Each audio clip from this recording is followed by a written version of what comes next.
Okay, so on the right panel here, this is our lab, this is our alchemy here where we do all the work with our images, yeah?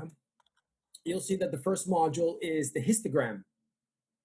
The histogram, probably one of the more important ones when you're working on your image, when you want to make sure that your quality is good, that you're not pushing things too far or you're out of gamut. The histogram gives you all that information. And you'll notice that this is the same histogram that we have in the library module. It's the exact same thing. I'll go back to the library module by hitting D, and you'll notice you have your exposure info here, you have your shadows, and you'll notice the highlights as I'm moving across. What you can do, instead of going to the sliders here, you'll see, watch these sliders here. I'll reset all this stuff. Now, if I want to reset everything at the same time, yeah, I can hold down Alt, and then you'll see the tone. Like if I go like this, yeah, and I'm like this, right? I have my sliders all over the place, but they're all under tone, right? I could double click on the word and reset everything like that, yeah, one by one. But if I hold down Alt, you'll see tone change to reset tone, and then I click that and it resets all of them. And I'm still holding down Alt, and it says reset presence, and then it resets all of them at the same time. Let me go back in my history here to somewhere that looked a little bit good. There. Okay, under the histogram, we have a little rectangle and a box that says original photo. This means the original photo is available. Now, if you click it, it says, would you like to build a smart preview for this photo alone? Yeah, so if it's connected to a portable drive that's not going to be on your laptop or your computer, you can make a smart preview here. It'll allow you to work on the image, make changes to it. The smart preview gives you the ability to manipulate an image when external drives are not connected. Like you're traveling, but you still have your catalog of images, but all your images are back home. If you have smart previews of those images, you can still work on them. In the histogram, you'll notice we have two triangles, one on the right, one on the left. Okay, so the one on the left is showing you black out of gamut. And if I make this darker a lot, and then I hover over that, you can see the blue down here. Yes, everything that blue is over is black without detail. That's all that means. It means it's out of gamut. There's no detail there. There's nothing there. For the highlight, it's the same thing, but it shows up red. That's basically pure white. I have no information in there at all. I can drag anywhere in the histogram and move these sliders. If I grab it in the middle, I'm doing exposure. Reduce that again. I'm doing exposure. Right? If I grab this side, then I'm doing the highlights. If I grab this side, then I'm doing the blacks. If I grab this, I'm doing the shadows. Yeah, so you can manipulate the tones, but via the histogram. Sometimes that's useful if you really just want to get that highlight off the edge or just get your black. I'll highlight the black with no detail, and then I'll grab the histogram and just pull it away until there's no blue left.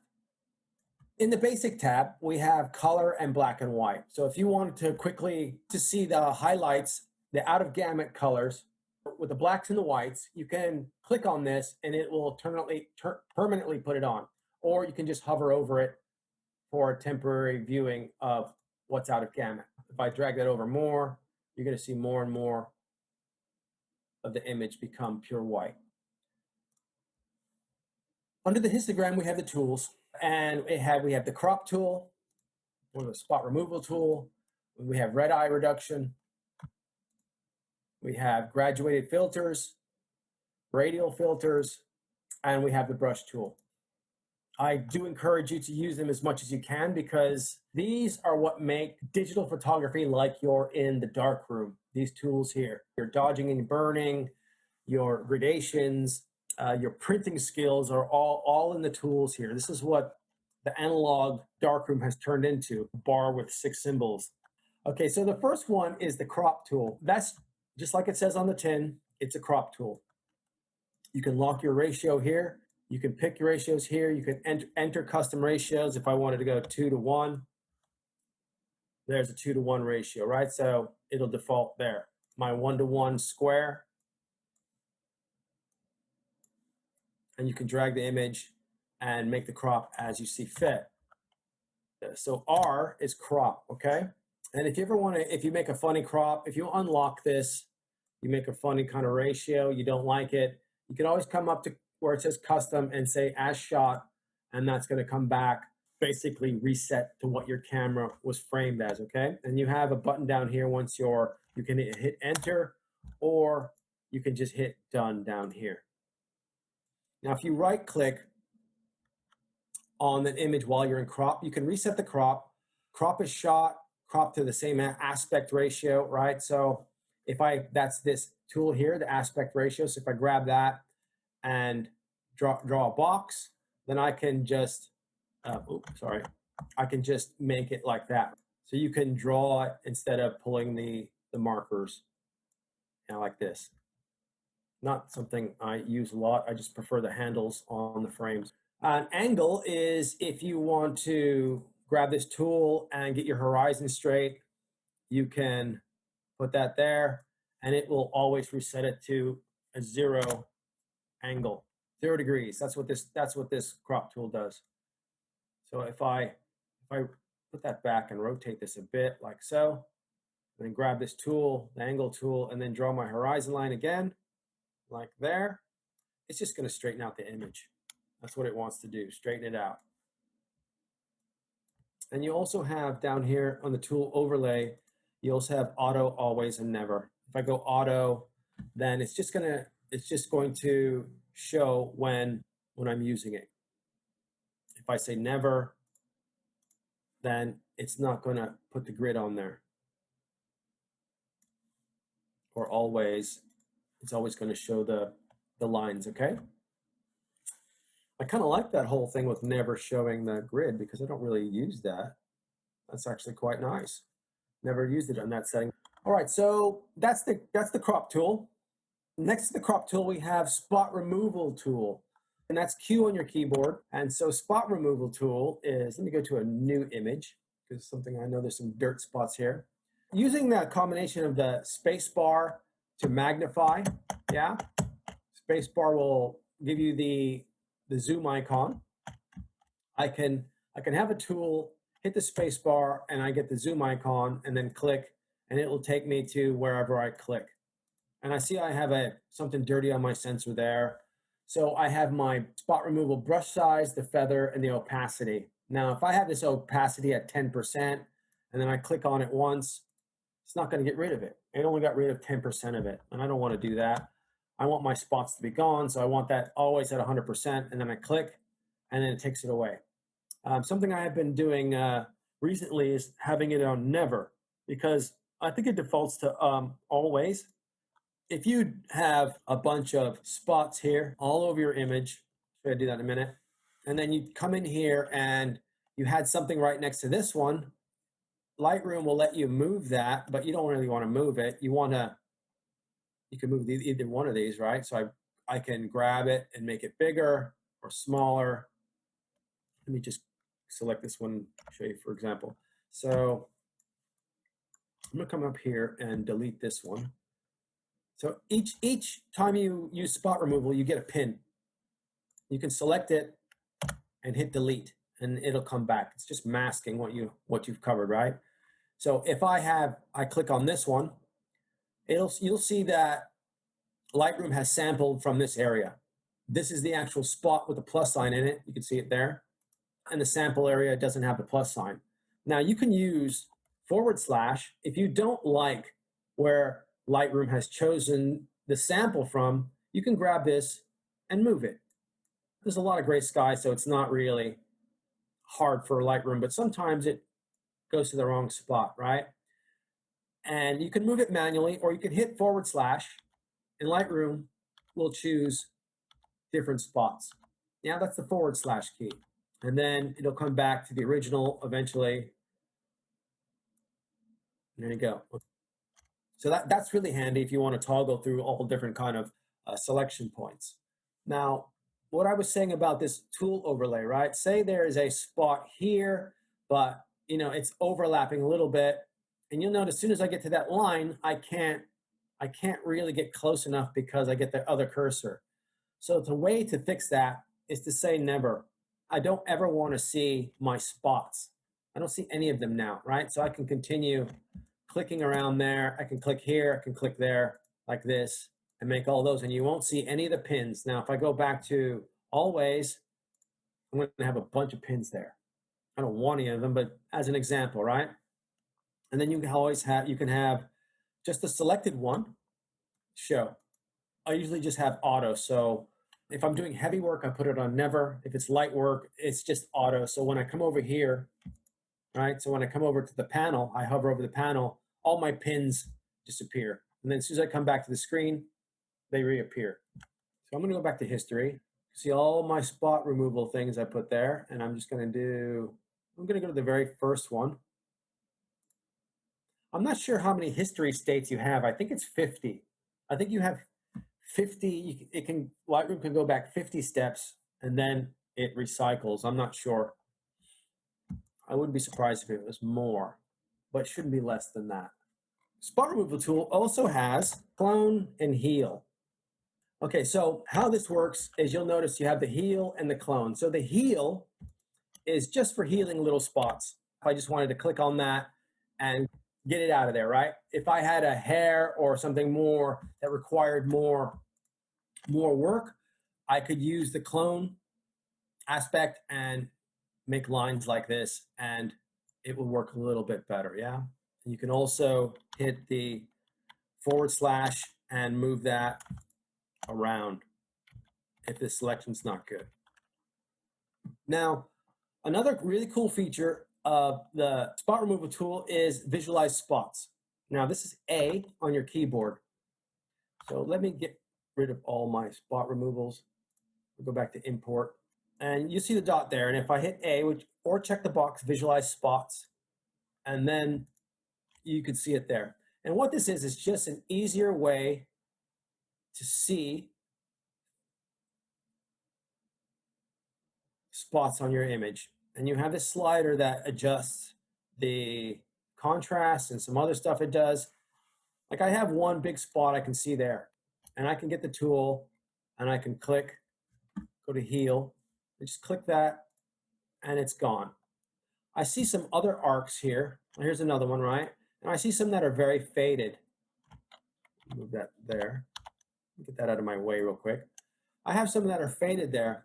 And if I turn it off, I can't really see them. My eyes don't resolve that so well, right? So what I can do is I say visualize spots, and then I get the slider. And if this is halfway, I don't see those. But if I put it all the way up, I start to see other spots that I wouldn't normally see. Now, if we go here and I turn it off, I can barely see that. Yeah, but there is something there. That's dirt from my sensor. Yeah, you want to make sure it's not a bird, because it will pick out birds too sometimes, yeah? So if you really want to get your image clean, you can come through with visualize spots on and just get rid of these little dirty marks.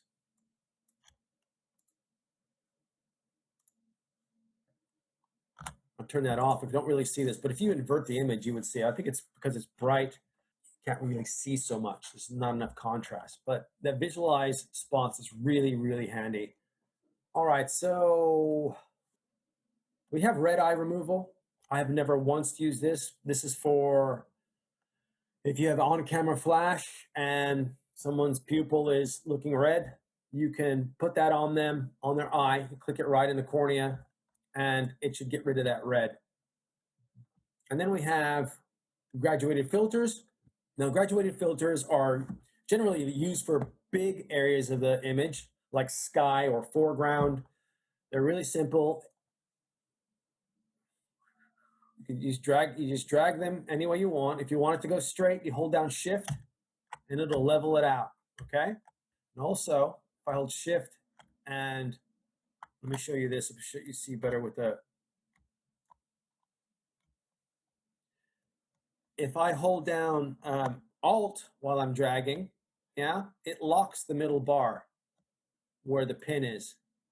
right? So I can drag this down like so, and then I get shift, and I think once you lay it down, shift no longer works. So you have to do this.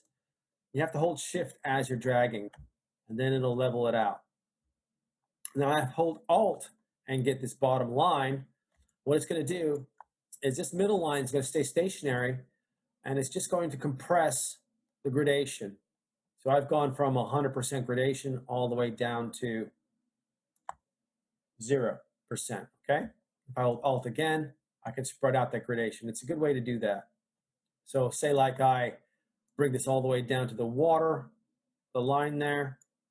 I'm gonna view that as 33%, 25%, even more. I'll go even less zoom, go 6%, so I can see my, and then back to fit. Then I put this right on the horizon, like so. I mean, if you wanted such a stark horizon line, then I can compress this and it'll come right to that point there. I don't think you want it at 0%. And then that's a good sky. I mean, that's covering the whole sky without any kind of masking. So that's really handy. And then that edge stays wherever you put the pin. And if you don't hold Alt, that middle bar starts to get softer, yeah? Also, if you go past, and you can flip it. So we can drag down now and up. Yeah, so I'll hold down Alt, compress that, and then compress that, and then it's in the sky again. It's pretty neat. It does invert. So showing the mask is this checkbox here, which is show selected mask overlay, but I always use O on my keyboard. You have to show the mask. That is really handy, as opposed to going down here and checking the box and doing it. So I'm going to delete this. I'm going to make another one. So I want to show you now. So I'll put this mask here, hold down, drag this down here.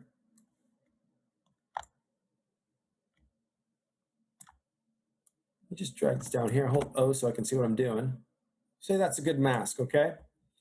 I like it. And then, but I don't want it on the rock. For example, this is not how I would do this, but when you're in graduated filter, you have 3 options under mask. You have the edit, which is what you will do in this module here. You have new, where you click that and you get a new mask. And you have brush. Now, don't mistake this with the adjustment brush. This is a brush that is going to work only for this mask. And if I hit brush, I can go to erase. I could put on auto mask. I could go over the rock here and say erase. Yeah, and since I'm on auto mask on a dark texture, it's probably not going to go into the sky. It's not going to work perfectly. This is just a demonstration, but as long as I keep that inner circle on the inside the rock, I can erase everything there. And if I turn off auto mask, then I can get the rest of this out. Yeah, but I just don't want to go over, right? So that brush mask here, the brush ability there, allows you to erase stuff from your mask, right?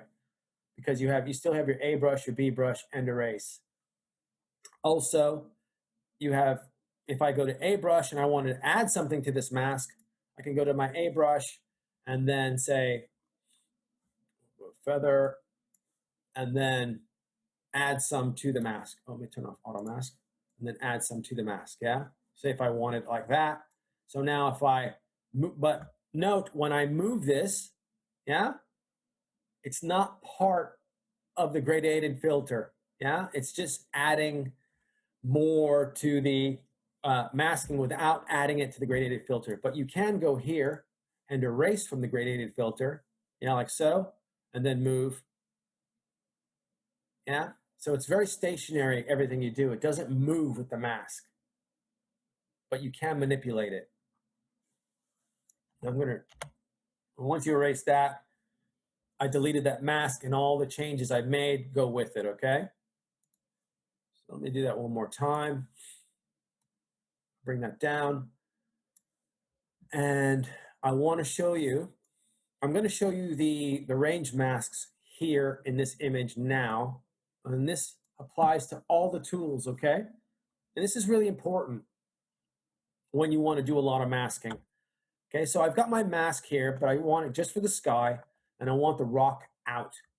So how am I going to do that? I do that with range masking, and I have two options. I have color and luminance. There's depth, but that's for a different file type. I think that comes from some kind of process photography from a phone that I don't have any in my catalog. If I did have some like iPhone 12 photos, this might show up. And I think that's how you move the focus point or something with these, that process photography feature. Okay, so when I want to use a range mask, I have a choice to make. I can mask by color or luminance. Now, if I turn my mask off, I can see that I've got blue in the rock, I've got yellow in the rock, and my rock is really dark and my sky is really bright. So I'm going to use luminance, right? They're many, many, many stops apart, and it's going to be much more accurate than using color.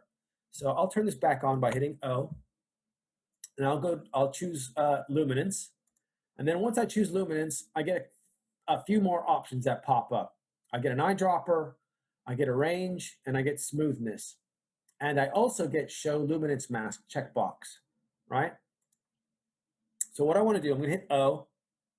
So we see my mask. I pick luminance.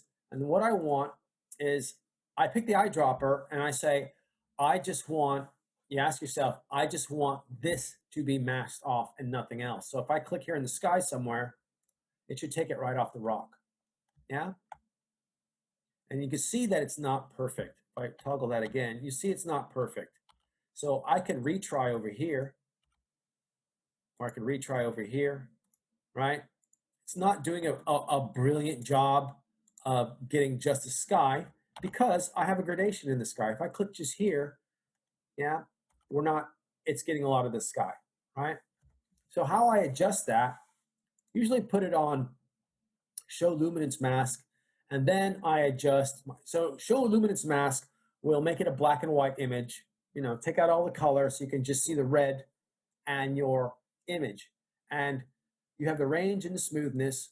Now, if I come over here, it's going to go more into the darks. If I bring it over there, it's going to go more into the lights. And then so I just kind of adjust this until I see it cover most of what I want. And also, just want you to know I could put this away. And once I put this input into the mask, I can still move this and it'll still apply, yeah, to the whole image. So I'm gonna take this and put it there, and you'll see, I'll take the smoothness down for an example, right? This is not perfect, but I'll come up like so, right? So I'm adjusting it for just the sky, and I see it starting to come into the rock, and so I'm gonna adjust the smoothness again and probably bring it down like that, okay? So I'm going to put it here as an example, right? I'm going to put it really kind of hard so you can see it. Now, if I move this, you'll see that it still doesn't overlap the rock or even the sea, right? So it's using these parameters globally all over the image. So I can still move this and rotate it like so, and it still will not go on the rock because I've told it to exclude these tones.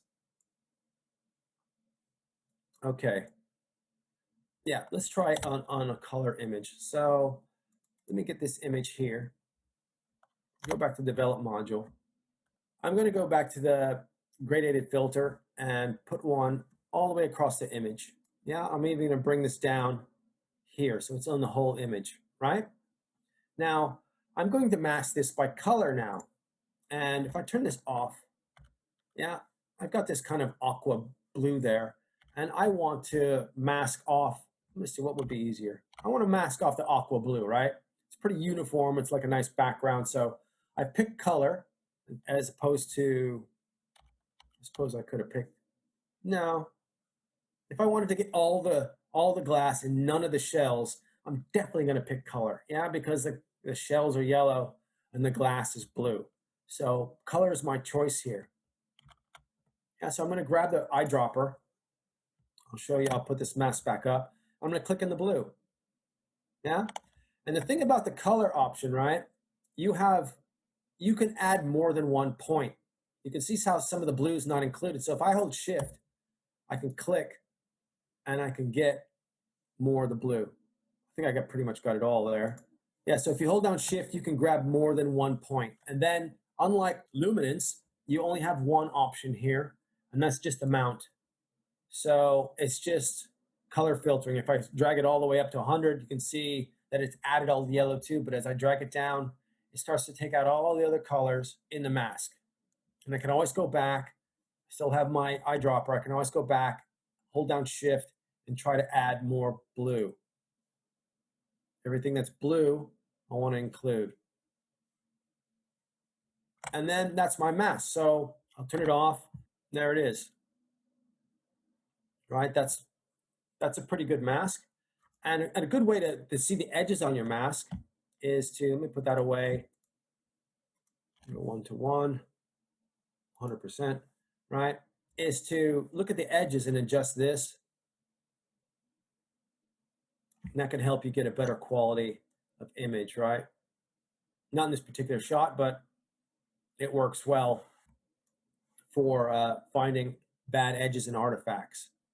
If I want to delete it, I just, when it has the dot in the center, the black dot, that is the selected mask. If I make another one, I hit new, and then I do another mask, you'll see that I now have 2 pins, and this is the active one. So the one with the black dot in the center is the active one. And if you hover over it, your mask will pop up. If I hover over this one, the mask will pop up. It doesn't have to be selected to pop up, okay? So I'll select this one, and if I'm not happy with what I've done, I have a reset here, right? And that will reset everything I've done with that. So the radial filter has the same adjustments as the graduated filter. Nothing changes here. Same for the brush also. These are the only thing you get to do with the tools. So the radial filter is just making ovoids and circles. If you want to make a circle, you hold down shift and you make a circle. Or if you hold down alt, it'll lock one corner and you can draw that way.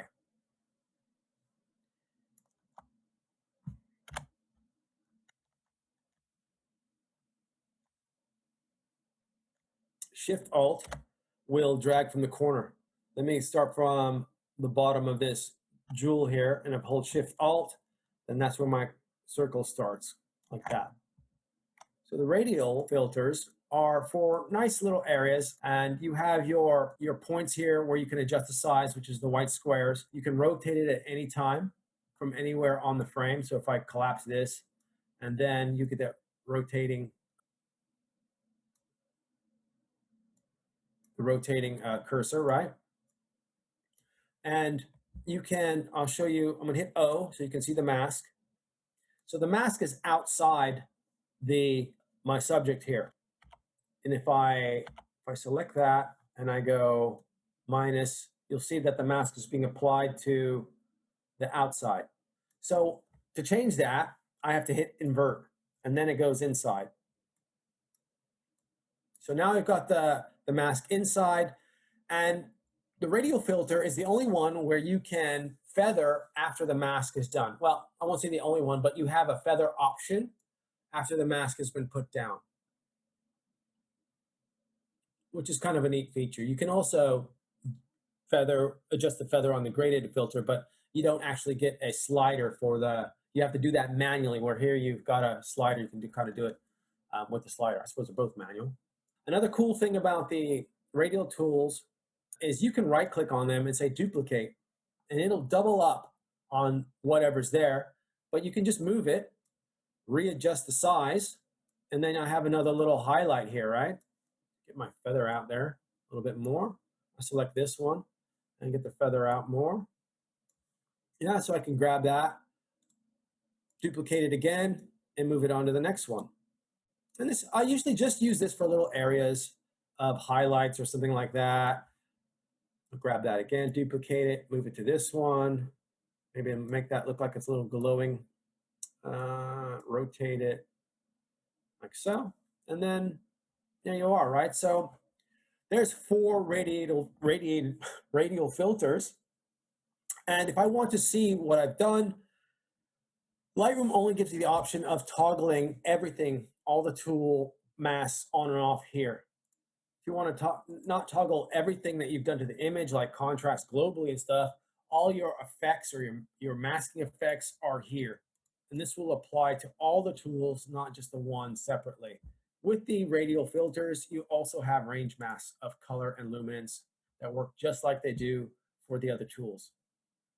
What would be interesting is if a little technique I'm going to experiment here. If I duplicate this one, right, and then invert it, and then bring the density down, yeah, so I've just applied minus exposure to everything, right, even these, but I can grab that and give that more light. Like the graduated filter and the brush tool, you also have the ability to edit your mask.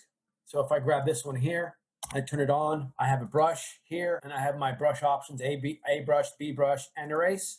And say I didn't want so much dark to be on the bottom, I could just start erasing it off the bottom, right?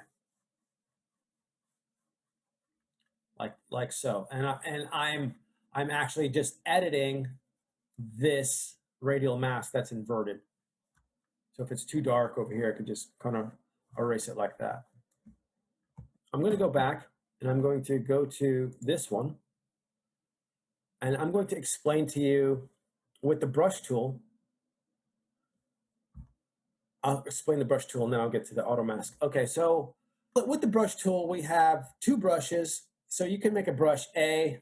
Lightroom will put the brush next to it and it'll show you the feather and the size. And then you have brush B, which can be, I'll make that really big with no feather like this. Yeah, so I have an A brush and I have a B brush. And then I have the erase brush, which can be its own thing, right? So if I go to erase, feather. So when I go back to the A brush and let me just delete this. I'm going to turn on auto mask and I want to select just the rock here. And I'll turn my mask on, toolbar, check that so you can see what I'm doing. And I don't want to paint in the sky. So you'll notice I have two circles here in my brush. And the inner one is kind of like the limit of where you want to put it before it starts grabbing other information from outside. So if whatever's in the inner circle, it's going to say this is what's going to be masked. So if I give it something dark like this, I can make the brush big and I can brush over into the sky, but it's not going to overlap into the sky because it knows what I'm sampling from. See how well that works?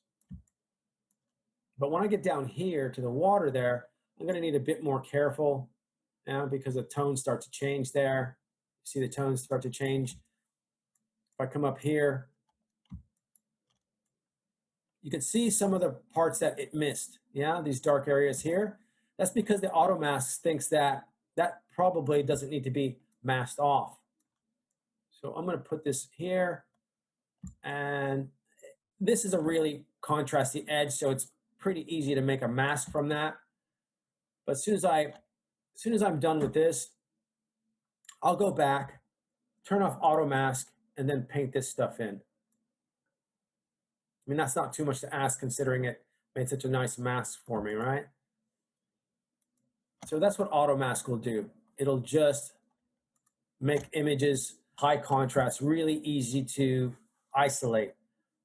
If you put auto mask on an image like this, where we have tones and colors and everywhere, like say I wanted to just isolate this cube here, it's not going to work really well, is it? And then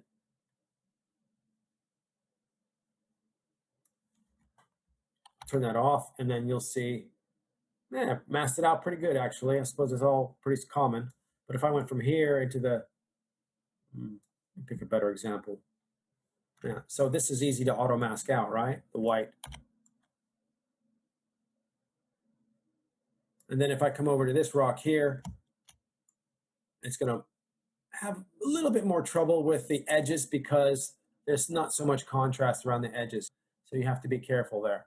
Okay, so back to the library module. The brush tool, we have all our adjustments here.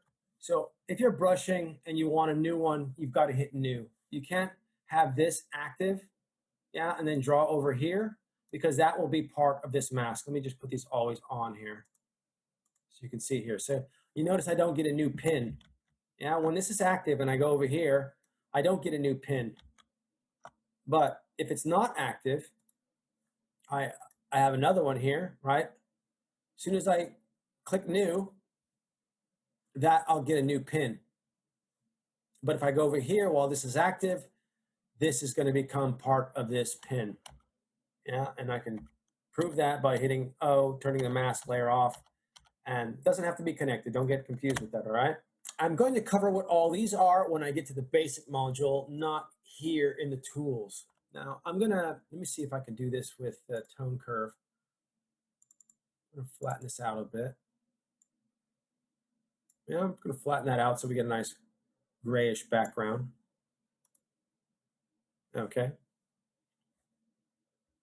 We'll delete that. And I'll delete this one. Okay, so I've got a brush size like this, and I hit there, and I've got a nice hard edge. If I come up here and I look at it, it should be harder actually, but it has no feather. So I'm going to get this, I'm going to move it over here, and I'm going to get a feather of 100, and now same brush size, but a feather of 100, and then you can see how much softer it is, right? So for a very soft edge, that's what feather does. Okay, and I just also want to note that you can change, right? So I have a very hard edge here, right? And then I change, I'm still in the same mask, right? So I can have a mask with different edge gradations. It's the same mask. Yeah, I don't have to create a new mask to make a new edge. Feather is easy to understand. The inner ring is 100 and the outer ring is 0, right? So you're getting softer and softer and lighter as we go out. Under feather, we have flow. Let me take this feather back down. We have flow. So if I set this to like 20%, it's only going to come out 20%. So what it's going to take is, if I go like this, that's 20%. If I go twice, it's 40%. If I go 3 times, 60%, 80%, 100%, right? Flow is how much is coming out when you push the button down. Okay, I'm going to put the flow up to 100 now, delete this, and show you what density does. Now, density is the maximum amount that's going to come out. Yeah, so if I was on 12% here, or let's say 10%, and I did 5 strokes, or I did 10 strokes, right? 10 strokes here, 1, 2, 3, 4, 5, 6, 7, 8, 9, 10. It's just keeping it about 50%, right? It's not going to allow it to get up to 100. And if you were working on stuff like this down here, and you want to do some shading, I recommend you have your flow down around 12 to 25% and start just brushing stuff in real subtly, with or without the mask on, and that'll give you better results than always being at a flow of 100 where you have a lot less control. Think of it like being a painterly where you're just adding a little here, adding a little there. And it works really well for like clarity and texture also, not just density, but you can brush saturation in really lightly. If you're in your first hour of image and you're loving this image and you want to work on it a lot, then using the brush tool with the flow down is going to give you a lot of control than if you had it at 100. Yeah.